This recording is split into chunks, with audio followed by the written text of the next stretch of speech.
My name is Michael Cantor. By vocation, I'm a financial planner. I've been doing it for over 25 years, and I manage over 100 million under management. And as I was walking in, it hit me that 35 years ago, I was in the diagonal corner of this library working on my paper or studying for an exam. And now instead, I'm sharing my personal traumas and very personal confidential things on camera in front of strangers. Part of being human is going through life and dealing with adversity. And there's a positive and negative way to deal with adversity. Let me give you some examples of some of the negative ways.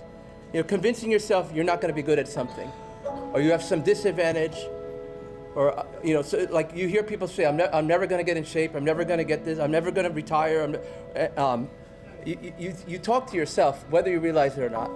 And another negative way is to turn to things like drugs, alcohol, marijuana, and there's a good side to it. You get high for a moment, and then you get low.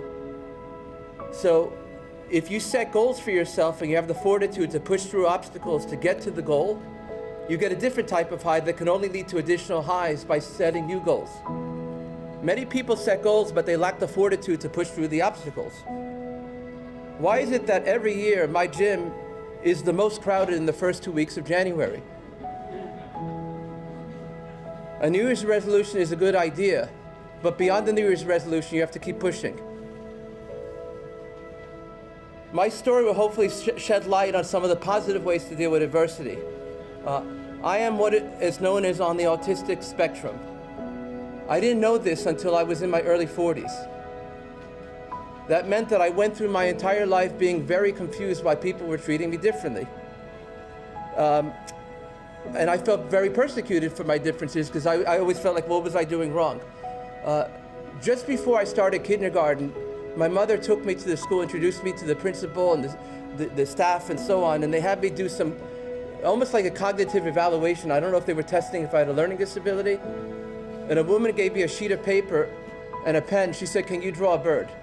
And I drew what a bird looked like to me. It had feathers, it had a beak, it had eyes, it had wings, it had feet. And she took the paper from me because she goes, that's not a bird, this is a bird.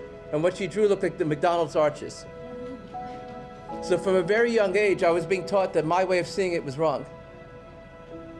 I also remember my first day of kindergarten, waiting for the bus to arrive.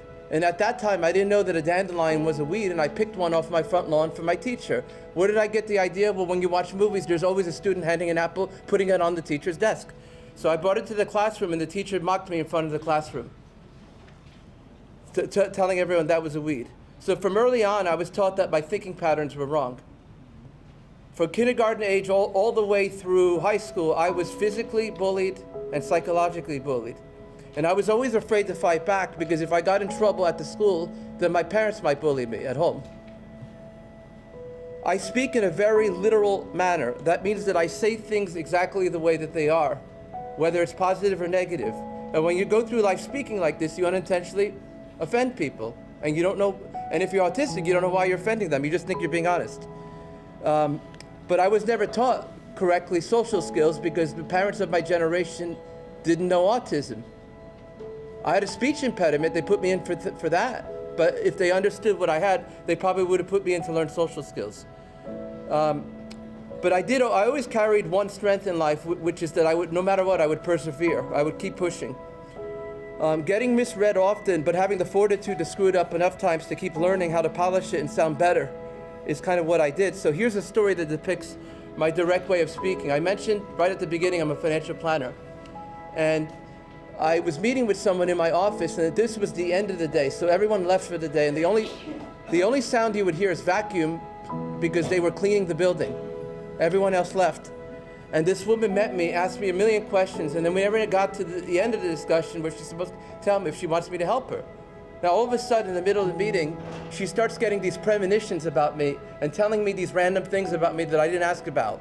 And she started getting very excited, going on, yammering on and on and on about these different things going on in my future.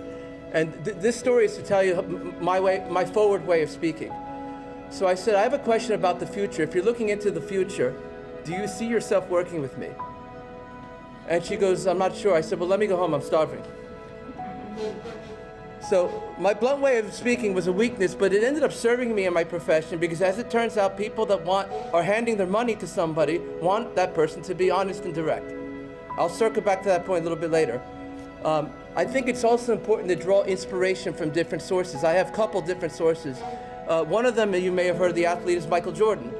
A big part of his success is that whatever anybody doubted in him or criticized him about, he always turned that weakness that people criticized in him, he turned that into all of his weaknesses into a strength. If they told him he couldn't go right, he made his left side dominant. If they said he was only a scorer, he became Defensive Player of the Year several times over. If they said he could only accomplish individual accolades, he won 6 championships for his team. That's something I drew inspiration from. Getting misread and learning how to speak clearly in a way that is less harsh was a weakness that I turned into a strength. I turned something that I was criticized for my whole life into something that works for me in my career. And it's refreshing how honest you are is something I hear often from clients. Going from being an introvert who is shy and will get picked on a lot, who had an absolute phobia of public speaking. If I had to do an oral presentation in school, my hands would be trembling and clammy, to somebody who now gets in front of people and spoke, I turned that weakness into a strength. And from going from shy to doing this. Another source of inspiration, you may have heard of a movie, is called Rocky, which is a movie I watch every year. The movie Rocky is pretty much about getting knocked on the ground and then dusting your pants off and getting back up. And that's what life is about. Rocky is not a boxing movie, it's a movie about fortitude.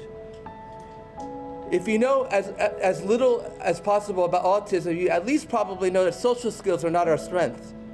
And my entire profession rewards me on my social ability.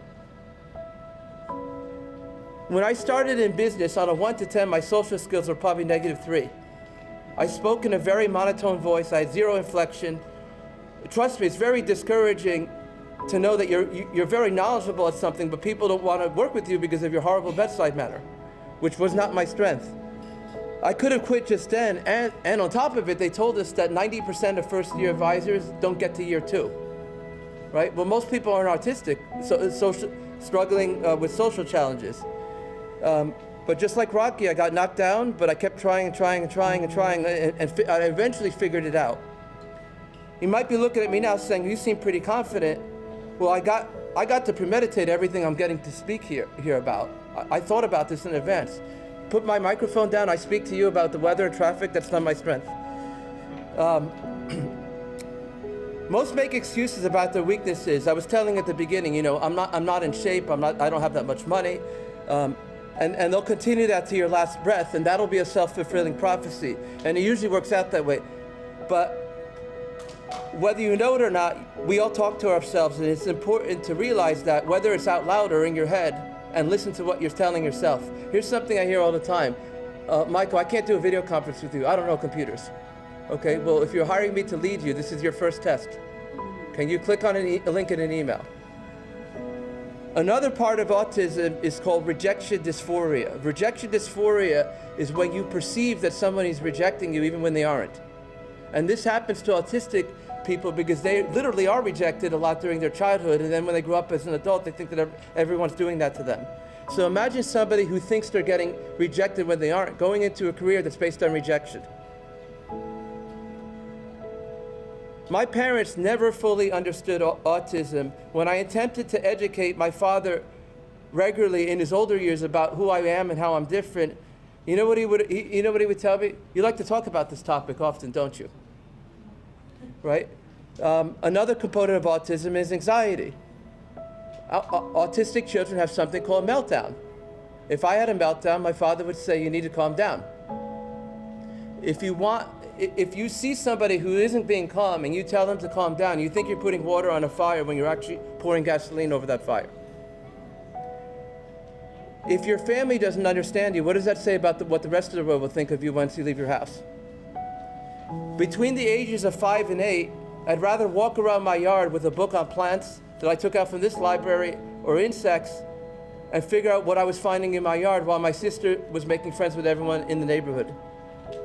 I'm often accused of overanalyzing all the time, and I thought this was a weakness. 2 weeks ago, I went to Florida, and my wife and I went to a zoo, and they had in an exhibit something called a crocodile, and on the sign it said American crocodile.